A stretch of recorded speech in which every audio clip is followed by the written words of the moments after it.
très vite, alors qu'eux cherchent au contraire justement les passerelles, les points d'accord. Et le socle, vraiment, on le voit très très tôt, c'est la représentation. Voilà. Par opposition à la démocratie directe. Voilà, alors donc la représentation, ils l'ont par rapport à la démocratie directe et avec toutes ses conséquences jusqu'à la guillotine comprise et la terreur, n'est-ce pas? Donc dans leur refus de tout fonctionnement de ce genre, ils ne croient pas que la démocratie soit un combat de rue, quoi, finalement, et que la démocratie soit constamment un affrontement, et d'abord un affrontement gauche-droite tel qu'on l'a installé dans ce pays, dans les têtes, dans les cœurs, dans les tripes, là où on veut, depuis en gros le début du XXe siècle. Et donc de ce constat-là, il faut sans cesse recoudre, il faut sans cesse réconcilier, parce qu'il faut sans cesse délibérer. Voilà, il faut sans cesse délibérer. La démocratie, c'est ça. C'est un processus constant qui n'aura pas de fin, vraisemblablement. Et qui demande, oui, c'est ça, un ravaudage au nom des principes. C'est des gens qui pensent qu'il ne peut pas y avoir de règles, car ils sont évidemment tous porteurs des droits de l'homme, tous porteurs de la démocratie représentative, bien entendu, mais ils pensent qu'elle n'avancera pas, elle ne se solidifiera pas, elle ne répondra pas aux aspirations de bien commun, n'est-ce pas, ou d'intérêt général, s'il n'y a pas constamment cette volonté de délibération. La démocratie, ça n'est pas l'extinction du faible par le fort, ça n'est pas la majorité qui triomphe à jamais de la minorité, c'est constamment cette espèce de modération réconciliatrice et argumentée au nom de la raison, finalement, au nom de la raison. C'est intéressant parce qu'au fond, c'est une doctrine qui a triomphé aux États-Unis. Absolument. À partir de 1787, c'est-à-dire de la date de naissance vraiment des institutions américaines, alors qu'en France, elle est brisée au fond par la terreur, par la révolution telle qu'elle se déroule. Et ce qui est frappant aussi, c'est de voir la force, la longue portée comme ça des mythes qui s'élaborent dès la période révolutionnaire. Parce que quand on parle du Marais, aujourd'hui encore, quand on parle du centre ou des centristes, alors on dit peut-être plus le Marais, mais enfin on dit quelque chose qui signifie un peu la même chose, c'est-à-dire ces gens un peu de nulle part qui ne savent pas trop où ils sont, ou qui vont tantôt d'un côté, tantôt de l'autre, et ainsi de suite. Alors ce ne sont pas des ninis, si je puis dire, ils ne sont pas marécageux, ils sont plutôt, une des thèses de ce livre, enfin que je n'ai pas inventé, mais en suivant pas à pas, de décennie en décennie leurs petites aventures, c'est des gens, c'est ça, qui veulent sans cesse recoudre, qui veulent sans cesse réconcilier, ça ne veut pas dire concilier, mais qui veulent réconcilier à terme à travers ce souci de raison, d'argumentation, de délibération. Et c'est pas un hasard si donc il y a eu parmi eux tant de juristes éminents au XIXe siècle qui ont sans cesse voulu faire la comparaison, par exemple, je pense à Guizot bien entendu, entre ce qu'est la démocratie telle qu'elle s'est développée en Grande-Bretagne, telle qu'elle s'est développée aux États-Unis et telle que nous en France, issus de 1789, nous l'avons construite. Et alors vous développez dans ce livre au fond 3 âges. L'âge libéral, donc jusqu'au seuil de la Troisième République, l'âge gouvernemental, Troisième et Quatrième République, où donc à chaque fois vous décrivez, vous montrez le parcours des centristes et leur rôle au fond dans l'histoire politique du pays. Et puis on va s'y attacher peut-être un peu plus, ça nous intéresse davantage aujourd'hui, bien sûr, l'âge présidentiel. Et alors donc la grande question est de savoir si au fond ça n'est pas le présidentialisme de la Ve République qui ne brise pas définitivement toute aspiration centriste, voire toute place politique pour le centre. Alors ce qui a, au fond, brisé l'élan centriste fondamentalement, c'est l'arrivée au pouvoir du grand conciliateur qui s'appelle Charles de Gaulle, n'est-ce pas ? La Ve République est née de je ne suis ni de droite ni de gauche, etc. Et je veux, moi, porter la France vers un vrai devenir à travers, effectivement, une réconciliation au son de l'appel du 18 juin, finalement, et de la fin de la guerre d'Algérie. Bon, voilà. Et donc, là, ça a un peu coupé l'herbe sous le pied de tous les centristes, bien entendu. Mais je dirais que c'était vrai au temps de l'hégémonie gaullienne ou gaulliste, enfin, quand le parti gaulliste était majoritaire. Mais il se trouve que dans l'histoire de la Ve République, dès disparition du général de Gaulle, il a bien fallu que les centristes se choisissent, n'est-ce pas? Alors, la plupart se sont ralliés dès le temps de Georges Pompidou, mais il a fallu aussi qu'ils composent avec la résurgence de leurs, je dirais, cousins germains d'origine, n'est-ce pas, les libéraux, finalement, les libéraux du 19e siècle, une droite, appelons-la orléaniste, pour parler comme René Raymond, n'est-ce pas, qui leur a fait plus que des appels du pied, puisque, au temps de Giscard d'Estaing, ça a été le on va revenir sur Giscard, parce que c'est évidemment un moment de choix pour les centristes. Mais est-ce qu'on ne peut pas lire, au fond, l'histoire de la Ve République comme l'histoire du ralliement, tout simplement, du centre à la droite? C'est du moins l'histoire politique telle qu'on l'a vécue, qui faisait dire à François Mitterrand, vous le rappelez là, d'une façon assez drôle, ni de gauche ni de gauche. Ils sont ni de gauche ni de gauche. Oui, voilà. Tout à fait. Oui. Donc est-ce que ça n'est pas ça au fond, et qui rend si difficile aujourd'hui l'entreprise d'un François Bayrou? Parce que quand François Bayrou dit ni de gauche ni de droite, et qu'il essaie de se repositionner, mais il va contre une évolution qui date de 1962 et qui a rapproché constamment les centristes de la droite, jusqu'à les fondre finalement, et jusqu'à leur donner à eux, centristes, l'électorat de la droite, donc les rendre prisonniers de cet électorat finalement. Alors, l'affaire est peut-être plus compliquée, parce qu'il y a toujours eu, on parlait de Marais tout à l'heure, il y a toujours eu un électorat flottant. Aujourd'hui encore, vous avez 40% des gens qui se déclarent ni de droite ni de gauche, et quelle que soit la consultation électorale envisagée. Non, il y a toujours eu cet électorat à gagner, si je puis dire, par les centristes, d'où, chez eux, la persistance d'une sorte de volonté qu'on trouve présente dès 1965 au temps de Jean Le Canuet, n'est-ce pas? L'idée que, non pas il n'y aura pas une troisième force, il n'y aura pas un centre autonome, mais il y aura un centre assez fort pour pouvoir jouer d'un effet d'entraînement. Et au fond, ça c'est aussi le pari de François Bayrou, finalement. Bon. Il se trouve qu'il y a eu une vraie évolution de la Ve République qui s'appelle, au moment où il faut poursuivre des réformes, adapter ce pays aux nouveautés des années 1970, et ça s'appelle quand même crise monétaire, crise pétrolière, nouveauté de la société, choc de mai 68. Et là, la solution la plus plausible n'a pas été d'affronter un gaulliste ou d'affronter De Gaulle, n'est-ce pas, ce qu'avait fait Jean Le Canuet en 1965, où il avait fait 15% des suffrages, et c'est lui qui avait fait mettre De Gaulle en ballottage plus que François Mitterrand, bien entendu, puisque ces 15%-là étaient plus que précieux, et on manquait au général De Gaulle au premier tour de 65, mais ils ont... ça a été l'offre giscardienne qui a fait rebondir, je dirais, toutes les difficultés inhérentes à l'aspect conciliateur du gaullisme de départ de la Ve République. L'offre giscardienne, qui est une offre de droite orléaniste, pour dire vite, qui est l'offre des cousins germains libéraux, dont ils descendent eux aussi, même si leur famille s'est agrandie, puisqu'outre les libéraux, il y a eu ensuite, je dirais, tous ceux qui peuvent se revendiquer du radicalisme ou d'une social-démocratie enfin adulte, et surtout tous ceux qui alors là, c'est une originalité de notre pays, puisque nous sommes dans un pays où, depuis toutes les séparations des églises et de l'État, depuis l'absence de ralliement, la si longue absence de ralliement des catholiques à la République jusqu'à la fin du XIXe siècle, nous sommes un pays sans centrum, nous sommes un pays sans démocratie chrétienne. Mais il y a eu une famille, et elle est devenue hégémonique finalement, et la plus importante dans le centre, jusqu'au CDS et jusqu'à Bayrou et quelques autres, de cette mouvance démocrate chrétienne qui a appris alors la démocratie dans tout ce qui est le christianisme social, tout ce qui est la démocratie de type tels que des petits groupuscules intellectuels, je pense à Esprit, à la revue Esprit, je pense à des démocrates chrétiens comme ceux qui s'étaient rassemblés autour du sillon de Marc Sangnier. Donc là, cette troisième famille-là a toujours été, je dirais, très, très soucieuse d'en découdre avec le gaullisme, bien entendu. Elle s'est ralliée très facilement au projet giscardien dans les années 70 et depuis lors a d'immenses difficultés pour s'en séparer vraiment. Parce que le cousinage est très fort. Oui, puisque ce que Giscard avait rassemblé ensuite est agrégé par le chiracisme, enfin par Jacques Chirac, ça devient l'UMP, puis il y a quand même une petite fraction, dont François Bayrou, qui essaye de ressusciter ou de faire suivre. Le tournant est en 1978, lorsque Giscard d'Estaing fait l'offre aux centristes de créer l'UDF, pardon. Oui.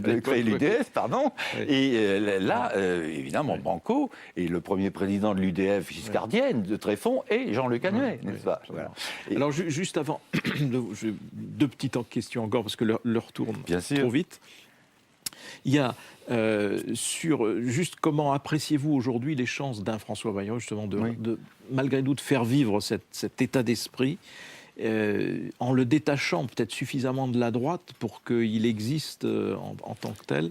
Et est-ce que, si on regarde ce que vous démontrez comme au fond le code génétique des centristes, c'est-à-dire ce goût de la fabrication du consensus, qui a en France toujours mauvaise presse. Dès que vous parlez de consensus, on vous dit consensus mou. Comme hier, on disait, quand vous disiez centriste, on disait Marais. Est-ce que ça n'était pas finalement très bien incarné par Michel Rocard, qui était l'homme justement de la recherche permanente de cette construction d'un consensus? D'ailleurs, avec des gens comme Michel Rocard ou comme Jacques Delors, n'est-ce pas, bien entendu, il y a toujours eu adhérence là, entre ces familles d'esprit-là, car elles ont souvent le même creuset, n'est-ce pas? Et tout ce qu'on a appelé la deuxième gauche, autant glorieux du mitterrandisme et du PS qui le portait, était très proche. Et ça reste un rêve, appelons-le centre-gauche, n'est-ce pas, dont on peut trouver beaucoup de traces encore aujourd'hui. Et ça a été le cas aussi dans les années 80, autant des réformateurs, n'est-ce pas, les radicaux ont su aussi devenir des réformateurs, appelons-les centristes, autant de Jean-Jacques Servan-Schreiber, n'est-ce pas? Et il y a eu alliance vraie entre Jean-Jacques Servan-Schreiber et Jean-Luc Anouet, n'est-ce pas? Autant des réformateurs. Ne parlons pas d'autres très grands noms qui ont sans cesse voulu faire cet amalgame. Je pense à Edgar Faure, on peut penser à Raymond Barre, ça va de soi. Et là, il y a donc eu chez François Bayrou l'idée que, au fond, tout passait désormais par la présidentielle, pointe à la ligne, et que la présidentielle, une fois gagnée, eh bien, le reste suivra. Alors, je ne suis pas sûr que ce soit un pari très gagnable. Il reste que l'électorat a changé, il reste que les conditions sont nouvelles, et que, voilà. Moi, je considère que la campagne présidentielle de 2007 a été une sorte de point d'orgue dans l'histoire de ces centristes. Voilà. En tout cas, si on veut retrouver la filiation intellectuelle, politique, profonde des centristes, donc il faut lire Les centristes de Mirabeau à Bayrou. Merci Jean-Pierre. Merci à vous. Merci.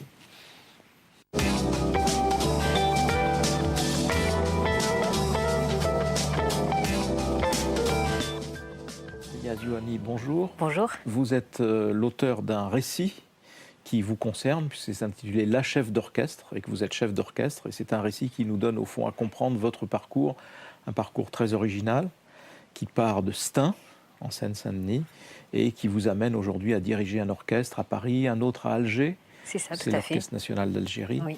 Et donc on va parler évidemment musique, mais aussi nécessairement de votre parcours, où, au sein duquel il y a aussi une innovation qui est l'Orchestre des jeunes. Tout à fait, oui. Alors je voudrais peut-être que vous nous rappeliez déjà ce que c'est que l'Orchestre des jeunes, et puis on parlera davantage ensuite de votre propre cheminement. D'accord. Alors c'est vrai que mon activité de chef d'orchestre me permet de pouvoir travailler sur des axes très différents, donc artistiques où je peux être amenée à diriger des orchestres, et puis notamment d'un point de vue pédagogique, et c'est des aspects vraiment qui m'intéressent beaucoup, que je peux décliner autour de mon activité de directrice de conservatoire, et aussi du projet Orchestre de jeunes qui s'appelle plus précisément Demos, qui est un projet qui, moi, me tient beaucoup à cœur, puisqu'il permet à 450 enfants issus de la région Île-de-France, qui sont, pour un certain nombre d'entre eux, issus de territoires plus ou moins difficiles, et justement à qui on a permis de pouvoir découvrir la musique classique, et puis surtout d'intégrer une pratique de façon un petit peu plus originale que l'enseignement qu'on a en conservatoire. Puisque, alors ça, c'est directement issu de votre propre parcours, ou plus exactement, c'est la transmission de ce que, à l'intérieur de votre propre parcours, vous avez pu rencontrer comme difficulté. Parce que vous racontez que c'était évidemment totalement improbable que vous parveniez à assouvir votre envie, votre ambition d'être chef d'orchestre. Oui, alors c'est vrai. Alors, pour revenir en effet à ce projet Demos, c'est que ça permet justement de pouvoir aussi apporter quelques outils à ces enfants, et puis d'arriver aussi à mieux se retrouver, à donner des repères, et puis de repérer en effet des talents en eux. Et c'est vrai que ce qui a été un petit peu, mon cas, puisque je me retrouve un petit peu dans ces jeunes enfants qui sont issus des mêmes territoires sur lesquels j'ai grandi. Alors moi j'ai grandi dans une famille famille où mes parents étaient quand même très soucieux aussi de ce rapport à la culture, de nous ouvrir à une certaine curiosité. Et en effet, l'apport de la culture, pour moi, était important dans mon parcours. Alors, c'est vrai qu'avec toutes les difficultés que j'ai aussi pu rencontrer, du fait que c'est un milieu qui est quand même aussi assez difficile à aborder, qui a encore beaucoup de... Et puis, c'est surtout un milieu et des conditions de vie et des conditions sociales qui interdisent pratiquement l'accès à une certaine forme de culture. Alors, c'est vrai. Donc, et de ce point de vue-là, la musique classique est très emblématique de ces barrières. C'est vrai que c'est une discipline, comme beaucoup de disciplines artistiques ou même sportives, qui est en effet très exigeante dans son contenu. Donc, c'est vrai que ça demande quand même aussi d'avoir en effet un équipement, des instruments, de pouvoir aussi être accompagné, parce qu'il ne suffit pas simplement juste de savoir lire des notes et de poser ses doigts sur un instrument, mais c'est tout un environnement de culture générale, de culture musicale qui est important. Et c'est ce que j'essaye, moi, au travers de mes différents investissements pédagogiques, du projet Demos, alors vous êtes d'apporter aussi. Vous êtes chef d'orchestre, mais vous dirigez aussi le conservatoire de C'est ça, tout à fait. C'est ça. Et en même temps, en Algérie, vous êtes à la tête de l'Orchestre national. Et donc là aussi, au fond, vous avez un rôle. Vous voyez, le fil rouge, c'est toujours la pédagogie, finalement, et la transmission de ce... Oui, c'est vrai que pour moi, en effet, l'échange dans la musique, c'est quelque chose d'important. Et même dans mon travail de chef d'orchestre, alors qu'on pourrait penser que c'est le chef d'orchestre avec sa position de pouvoir absolu sur les musiciens qui peut prédominer. Alors parfois, il y a en effet besoin de cette figure importante. Mais en même temps, c'est aussi ce rapport d'échange qu'il y a entre le chef d'orchestre et ses musiciens que j'apprécie. Et c'est aussi dans mes différentes implications en tant que directrice de conservatoire, de chef d'orchestre investi dans le cadre du projet Demos ou en Algérie. C'est ce qui m'intéresse justement, c'est l'échange avec les autres, c'est de pouvoir apporter des éléments à des personnes qui ne pourraient pas forcément s'autoriser l'accès à la musique classique parce que c'est aussi parfois rempli de conventions, de codes, que ça demande aussi parfois d'avoir des instruments. C'est pas toujours évident pour tout le monde et c'est ces enjeux-là que j'aime bien relever. Voilà, d'ailleurs, vous racontez comment vous êtes passé vous-même d'un lycée en Seine-Saint-Denis. Oui, c'est vrai. Au lycée Racine.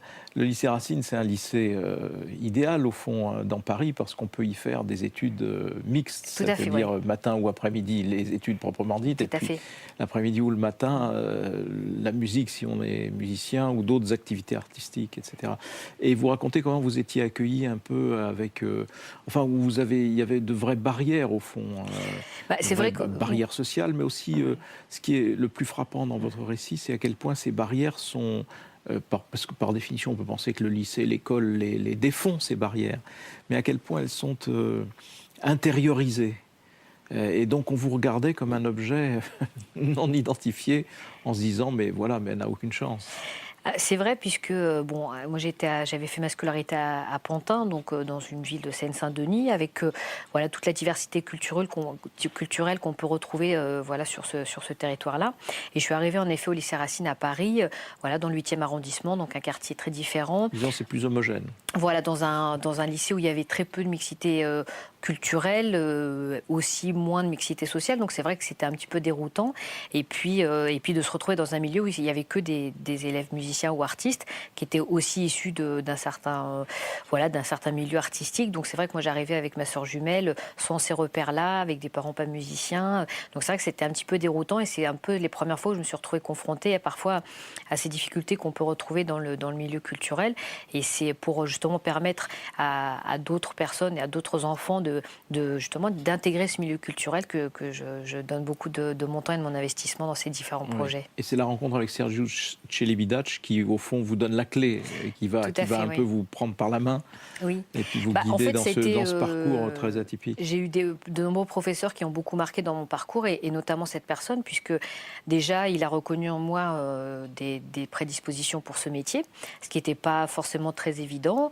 Puis j'étais une jeune femme de 17 ans, donc il a aussi cru en moi. Il m'a permis de m'autoriser justement à continuer. Il m'a simplement dit, les femmes manquent souvent de persévérance, donc il faut s'accrocher. Dans un univers qui est souvent décrit comme machiste, oui, carrément. Tout à fait.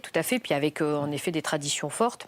Oui. Alors, petit à petit, les habitudes commencent un petit peu à changer. J'espère qu'elles continueront. Et donc, c'est vrai que c'est lui qui m'a aussi accepté pour mes qualités musicales et pas pour d'autres raisons. Et c'est vrai que ça a été déterminant et ça m'a permis après de me lancer dans ce métier. Vous en avez tiré un solide optimisme malgré tout, parce que c'est l'optimisme qui domine dans ce livre. Mais parfois un petit peu de désenchantement, par exemple. Parce que là, vous parlez du progrès du Grand Paris, puisqu'il y a un progrès de Grand Paris. Un projet de Grand Paris qui va donc de Paris au Havre et qui comporte aussi un volet culturel. Tout à fait. Mais vous dites fort justement qu'on vous a demandé d'y travailler. On parle d'un projet qui doit s'étendre jusqu'au Havre, alors que les responsables politiques ne traversent jamais, ou trop rarement, le boulevard périphérique. Et ça reste vrai, c'est-à-dire qu'on vous invite à parler, mais voilà, on est content de vous accueillir, on vous écoute, et puis terminé.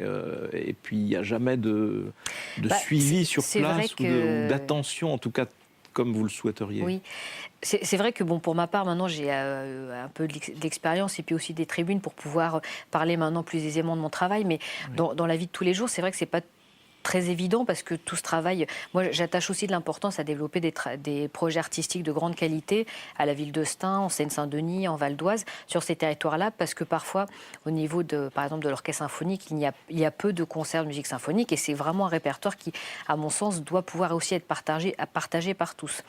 Et au niveau de ces projets-là, c'est vrai qu'on a très peu souvent de lisibilité auprès des hommes politiques, même de la presse qui vient rarement. Oui. Et ce qui est dommage, c'est qu'il y a des projets de grandes ambitions, de très grande qualité qui s'y font et qui ne sont pas justement connus ou pas valorisés parce que c'est sur ces territoires-là.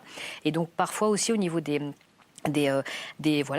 preneurs de décision, des personnes qui ont ces pouvoirs-là, justement, je suis souvent amenée à venir parler de mon expérience, mais après, sur le terrain, c'est pas toujours très évident d'avoir ce retour-là, et donc c'est souvent un petit peu cette différence qu'on met, même si on parle, en effet, c'est pour ça que j'ai expliqué du Grand Paris, il y a encore cette barrière du périphérique qui est souvent encore trop pesante à mon goût. Oui, et puis la somme des préjugés et des clichés qui est frappant, parce que ça couvre malgré tout une période qui est récente, mais on voit que les préjugés perdurent sur la banlieue, sur le fait que donc au fond, le ghetto c'est aussi dans les esprits. Oui, tout à fait. C'est aussi souvent des idées reçues que de penser que, par exemple, en Seine-Saint-Denis, il n'y a que les cultures urbaines comme le hip-hop qui peut avoir sa place, alors que pas du tout. Il y a des personnes, des jeunes, des familles qui sont très curieuses aussi de pouvoir découvrir d'autres arts. La musique classique, une fois qu'on est justement attentif auprès de certains publics, remplissent les salles. On a aussi un public, j'allais dire, en Seine-Saint-Denis qui nous suit aussi sur d'autres programmes. Et donc, parfois, que de penser que ces territoires-là n'ont pas avoir accès à ces répertoires parce qu'ils n'y seront pas intéressés, c'est un peu décider à leur place et ce que je trouve fort dommage par ailleurs. Et ce qui est intéressant aussi chez vous, et on va terminer là-dessus, c'est que quand vous êtes à Alger, au fond, vous transmettez aussi sur un territoire qui est peu formé en tout cas, et donc c'est très nouveau au fond d'acclimater la musique classique, Mozart, etc., sur un territoire algérien avec là encore de tout jeunes élèves qui abordent simplement à cela. Alors c'est vrai que parfois dans mon investissement en Algérie, je retrouve aussi des problématiques que l'on travaille ici en France, parce que c'est aussi un pays qui est aussi en recherche de beaucoup découvrir aussi ces répertoires-là. Alors il y a aussi la musique classique traditionnelle arabe, mais aussi la musique symphonique, qui est un répertoire qu'ils affectionnent beaucoup. Et donc c'est aussi intéressant de pouvoir aborder ces enjeux de sensibilisation à la musique en France et puis là-bas en Algérie, et puis de travailler aussi avec des musiciens algériens et au développement d'un projet culturel. Et comme c'est aussi le pays de mes origines, ça me tient beaucoup à cœur. Voilà, en tout cas, pour celles et ceux qui souhaiteraient vous écouter ou vous voir diriger un orchestre, je crois qu'on peut leur donner rendez-vous au mois de février. Oui, tout à fait. Alors en effet, je donne un concert à la salle des concerts de la Cité de la Musique à Paris, le dimanche 13 février à 16h, sur un programme en hommage à la Méditerranée. Donc justement, on essaie de mettre en avant la richesse des patrimoines des pays qui sont issus de la Méditerranée, donc avec des œuvres de Ravel, Manuel de Falla, Tchaïkovski, et puis il y a aussi une œuvre d'un compositeur algérien. Très bien, donc on sera rendez-vous le 16 février. Merci. Merci. Et pour toutes celles et ceux d'entre vous qui souhaitaient retrouver les propos de Zeya Zouani ou de ceux de Jean-Pierre Rioux, rendez-vous bien sûr à tout moment sur publicsena.fr.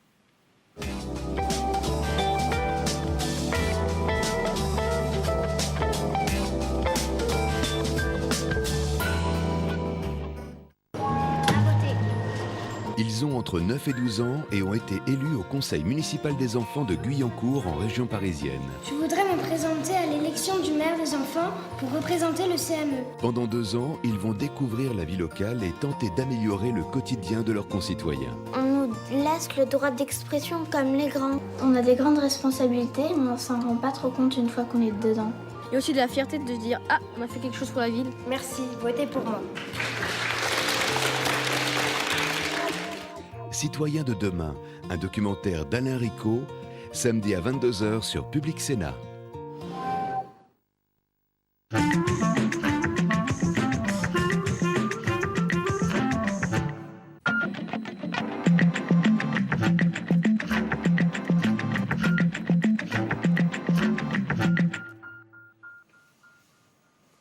Toute l'actualité politique et parlementaire, c'est le 19 h de Public Sénat. Bonsoir à tous. Voici les titres de ce jeudi 6 janvier. Aucun sujet n'est tabou pour Nicolas Sarkozy, mais toute nouvelle retouche aux 35 heures ne saurait pénaliser le pouvoir d'achat des salariés, explique-t-il. Les vœux du chef de l'État au syndicat étaient boycottés pour la première fois par la CGT. La réaction dans ce journal de Bernadette Groison, secrétaire générale de la FSU, est proche de Bernard Thibault, mais elle n'était pas invitée à l'Élysée aujourd'hui. Le gouvernement stupéfié par les propos de Jacques Servier, pour qui le Mediator n'a fait que 3 morts. Xavier Bertrand rappelle aux 5 millions de Français qui ont pris le médicament qu'ils doivent consulter leur médecin. La nostalgie Séguin à droite, la nostalgie Mitterrand à gauche, colloque pour l'un aujourd'hui et demain, hommage à Jarnac pour l'autre, samedi avec nombre de responsables socialistes, invités du 19 h, Louis Mermaz qui fut très proche de François Mitterrand. Notez-le également au sommaire aujourd'hui, un débat sur la sécurité dans les avions après l'introduction d'une arme par une équipe d'envoyés spécial de France 2. Dans l'actualité, donc, ces propos sur les 35 heures du chef de l'État, ils étaient très attendus. Alors que la polémique fait rage sur leur démantèlement, le chef de l'État a donc précisé sa pensée tout à l'heure lors de ses vœux aux partenaires sociaux.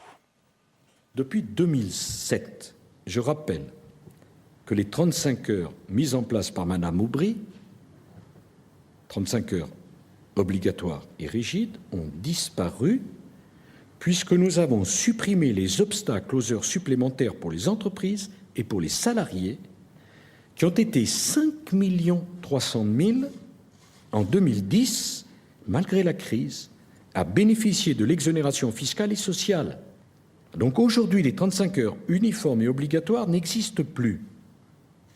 Pour autant, je considère qu'il n'est pas de sujet tabou. Et je le dis d'autant plus clairement que la crise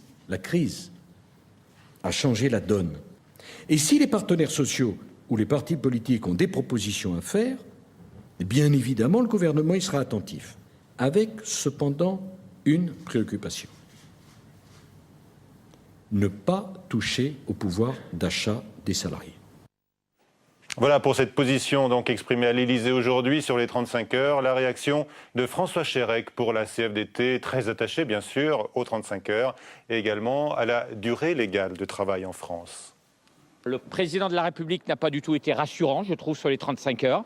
Il n'a pas affirmé ce qu'il faisait d'habitude, c'est de dire qu'il ne souhaitait pas toucher la durée légale du temps de travail, ce qui voudrait dire qu'il y a une ambiguïté sur ce sujet-là. François Chérèque avec Flora Sauvage, il y a quelques instants, vous l'avez compris, sur le perron de l'Élysée. Lors de ses vœux, Nicolas Sarkozy a également affirmé que personne ne reviendra sur la réforme des retraites, allusion bien sûr à la promesse du Parti socialiste. La CGT a donc voulu signifier qu'elle n'a toujours pas digéré